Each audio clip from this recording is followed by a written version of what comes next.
नमस्कार मित्रों, स्वागत है आपका अपने YouTube चैनल पर। आपने एक पहेली सुनी होगी, राम की भई न भरत की सारी, भयो न ब्याह रही न कुंवारी।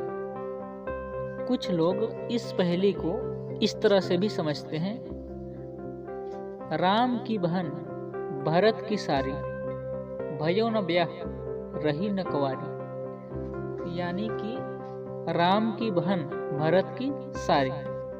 बड़े सारे लोग इसको इस तरह से समझते हैं कि राम की बहन भरत की सारी कैसे हो गई।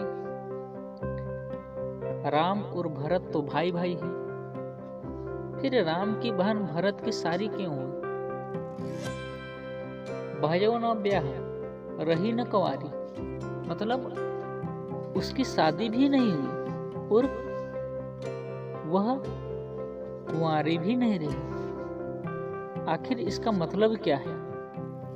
आइए आज के इस वीडियो में हम इस पहेली का अर्थ जानते हैं। बात उस समय की है जब मर्यादा पुरुषोत्तम भगवान श्री रामचंद्र जी का राज्याभिषेक होने वाला था।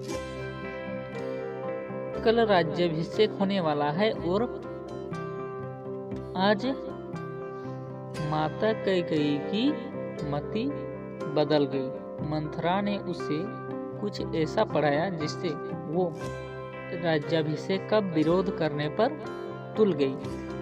बात यहीं से शुरू होती है। राम का राज्याभिषेक होने वाला है, यानी सुबह राम का राज्याभिषेक होगा, यानी कि राम का होने वाला है, राम की बहन। लेकिन माता कैकेयी ने महाराज दशरथ से वरदान में क्या मांगा?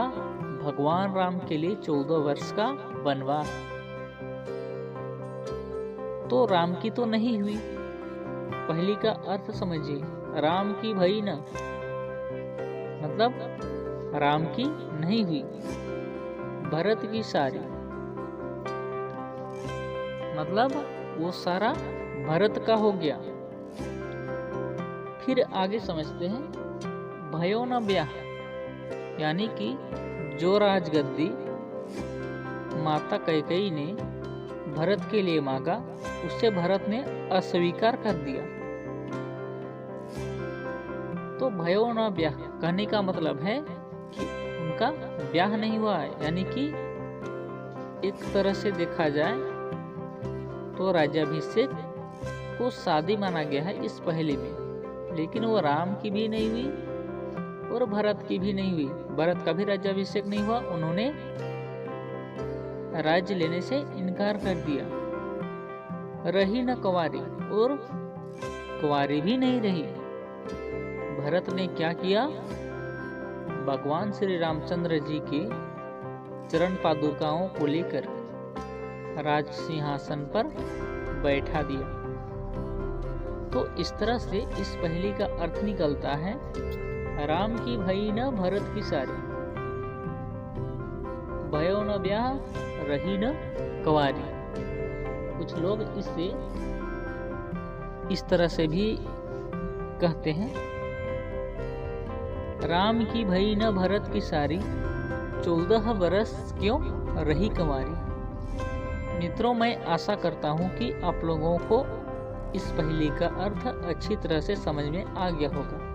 अगर आप लोगों को किसी प्रकार की कोई शिकायत होगी या बात होगी तो आप मुझे कमेंट करके ज़रूर बताएं। और अगर इसका अर्थ भी आपको मालूम है तो हमें कमेंट करके अवश्य बताएं। जय श्री राम।